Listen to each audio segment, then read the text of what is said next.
This has Sixers fans fired up. That on one hand, we should be thrilled for the 6-4 start to the season, but on the other, there's been several winnable games that this team has already dropped with some clear flaws being put on display. Most notably, the third quarter issues continue, and Nick Nurse has failed to pull the right strings while in crunch time. On top of that, Jared McCain still working his way back from the injuries that derailed his rookie season and limited the beginning of this year, that being the UCL tear in his right shooting arm, and of course the meniscus tear, which seems to be the bigger issue that did ultimately end his rookie season. Do want to reflect on exactly what went wrong in that Pistons loss, talk a little bit about what's fixable, what is a full-on problem with this team, and kind of evaluate where we're at with all these notable storylines. So to dive right into things here, do want to start off with the box score, that it was a 111-108 victory by the Pistons here, and the number one thing that should jump out is right in that GameCast box score at the top, the third quarter once again, 34-21, the Pistons outscored the Sixers by 13 points in the quarter, and this continues to be an issue, that when looking at the stats on the season, shout out to my guy RB Philly Take, who did crunch these numbers here,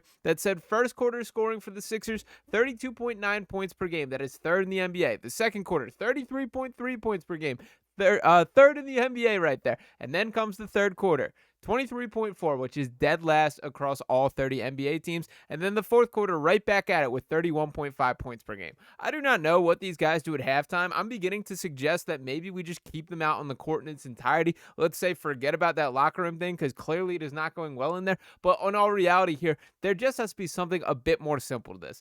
I don't really subscribe to the theory that the other teams are making adjustments at a rate that the Sixers are just not prepared for and matching. Frankly, I think most of that work goes in before the game, that you game plan for the entirety of a game. And of course, there are adjustments that the game plays out and there's things you want to tweak and fix. But I think this is more so than anything, just an energy and an effort level thing, which doesn't make it any more acceptable in my book. They just have to find a way to fix that. Now, Nick Nurse does not seem particularly concerned about that overall topic there, as he was asked about what he attributes the team's pattern of slow first quarters or bad third quarters to. And Nurse said, quote, "I think it's just basketball. I think you're probably watching other games too, and you're watching them go back and forth a little bit. I think it's just basketball." Now, it is absolutely true that basketball is a game of runs, that you see the ebbs and flows of the game, that teams are going to go on scoring tears where they can rip off several baskets in a row. But this is now a clear theme with this Sixers team, that they have won one third quarter all season to this point. That is unacceptable now that we are 10 games into the year and not even have been close on most of those quarters. A 13-point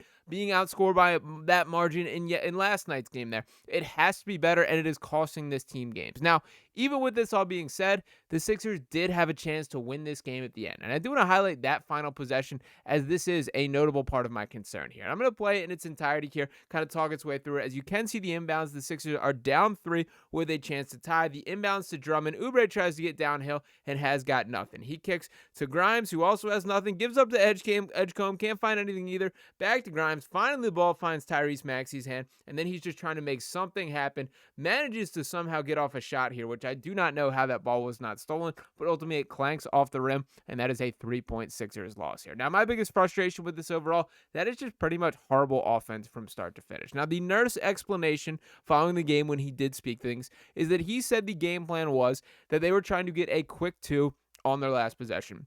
And I don't mind that mentality there, that you can see the context of the game, that it was a 3-point lead by the Pistons. There is still plenty of time, 16.5 on the clock, that it does make sense to me if you want to try and get an easy bucket, foul, and maybe you can look for the tie or potentially go to lead. That I don't have an issue with that. What I do have a problem with is nothing ultimately worked out of that play. And the first thing that I want to point out before I'm going to play this overall again and sort of walk through it is look at the angle that Andre Drummond gets the ball. Now, whether this is Nick Nurse's fault or Andre Drummond's fault directly depends on what was said within the huddle, but Andre Drummond basically shuts this play down by the angle that he did take with the ball. If he's going to be the guy that's going to run a dribble handoff with Kelly Oubre Jr. to try and get him downhill and attack the basket, you have to be closer to the 3-point line and closer to the out of bounds to create an angle. Look at where Kelly is going to get that ball. It is impossible for him to get the ball there, turn, and immediately go downhill. And by the way, Cade Cunningham is the guy guarding him in this matchup. Cade is automatically going under the screen on this particular play. That is not going to be effective offense,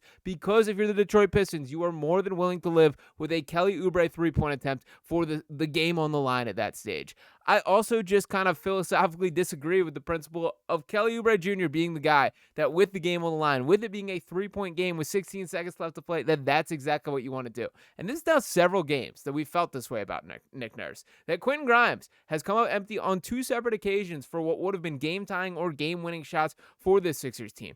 I understand that in a lot of ways you can make the case it's easier to use a guy like Tyrese Maxey as a decoy, but this is the dude who holds the keys to the franchise, man. I want to live and die with a Tyrese Maxey shot, and I understand we ultimately did in this play, and I'll run through it once again. I do want you guys to pay attention to the angle by Andre Drummond. Look at how far out he comes and how Kelly Oubre Jr. basically has no chance to turn the corner here. As he tries to get downhill, there's just no angle for him to get to, and that's based on where Drummond's set up. And now this, notice they have one timeout still underneath their score there. You have to call the timeout if you're Nick Nurse once this possession is falling apart, as it very clearly was. I understand not every play is going to work. You're going to have your misses in here, and I get it conceptually that if this had played itself out, if it was executed as designed, that maybe I'm feeling completely different about this. But the bottom line is it wasn't, and you do have to tip the cap to the Pistons to some extent for that, but once that possession was falling apart, you got to call that last time out. You can't take them home with you, and ultimately the Sixers came up on the short side of the stick very much because of that here. Now, again, this was a hard-fought game. The Detroit Pistons are real deal good, top of the Eastern Conference,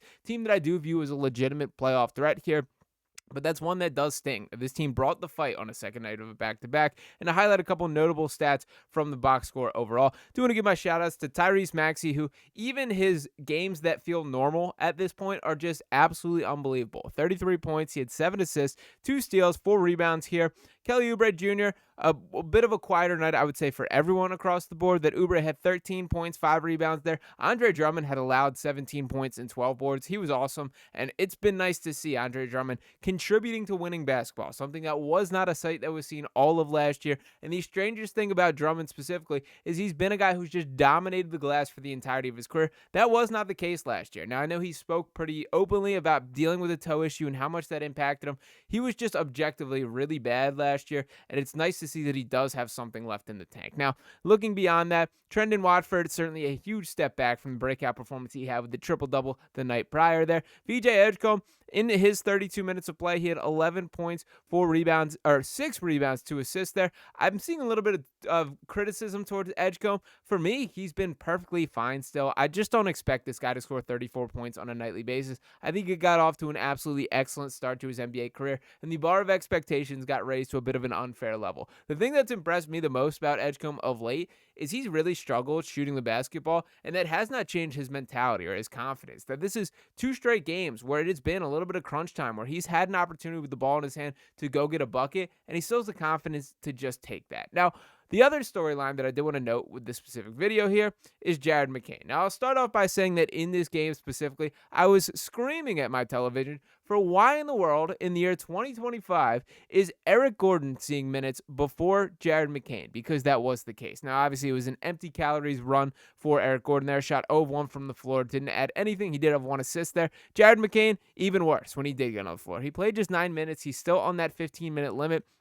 And to highlight what we've seen from him from the season overall, pretty much nothing from McCain specifically. 12 minutes per game, 0 points. He has yet to make a shot. He is averaging 1.5 assists, but pretty objectively across the board bad so far. Now, I'm not having any sort of doubt towards Jared McCain for any of my long-term beliefs or long-term projections, but it does feel a bit strange to me how bothered he is by this overall process. And I did want to pull up this article from Sixers Adam here that writes a lot about sort of the ins and outs. There's a lot of conversation about how bothersome that brace has been, and it's pretty clear that he is not moving like Jared McCain did move last year. And this is a guy whose game is built off a little bit of, I wouldn't say quickness, he's not Tyrese Maxey in that regard, but being able to cut, to run around, to off-ball motion to free himself up. And we're not seeing any of that put on display. So to write up what Sixers Adam writes here as he says, most times when a player returns from a long-term injury, the conditioning aspect of it all is the biggest challenge. There is no way to replicate going from end to end over and over at the speed of an NBA game. But for McCain, that has not been the case. He said after his second consecutive scoreless appearance on Sunday night, quote,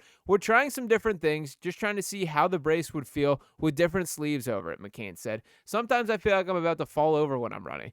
Conditioning, I feel like I'm good for it. I don't find myself too tired." McCain, who has sought advice from Joel Embiid for how to play with a bulky brace, is clearly not himself on the court right now. He knows it and is frustrated, by it, but the 21-year-old is not giving himself grace and compassion. Nurse acknowledged after Sunday's loss that he is making a concerted effort to play McCain alongside Maxey, so the second-year guard is not tasked with as much ball handling responsibility yet. There is no question that McCain is a crucial part of the puzzle moving forward, but there is no way for him to show that without learning how to move along with NBA speed and physicality while wearing his brace. The Sixers are trying to get him there, but these subpar minutes in real games have become the cost of doing business. The growing pains right now are necessary for McCain to get to the other side of the other side and later on become a rotation fixture. Until then, his playing time might just stay limited. Now, I'll say this.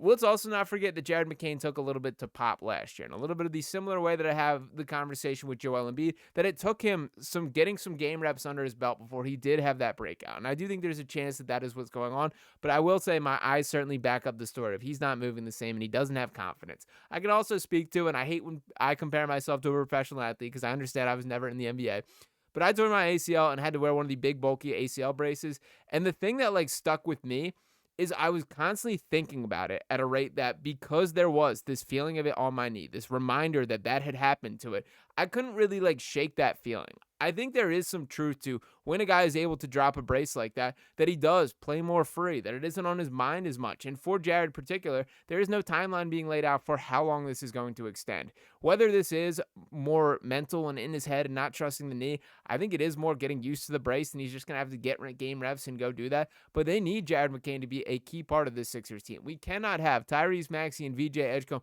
be first and second in minutes for the entirety of the season. They need him to take on a bit of that weight, particularly after Quentin Grimes has cooled off a bit as well. So I'm not panicking with the Jared McCain conversation.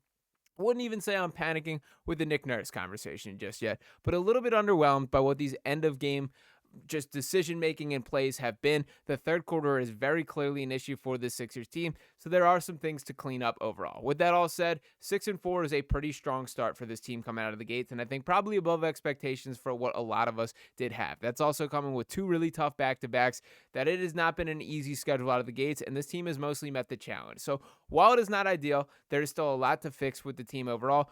We should feel okay about where the Sixers stand on the season. So we'll see where things take us from here, but I'm going to be breaking things down from every single angle right here on Sixers Digest. I want you guys tapping in along with me on the channel. The more the merrier right here on the Digest family, so make sure you smash that subscribe button to keep hanging with us here. Drop a like on this video, give me your comments below, and I'll be back to talk with you next time. Peace.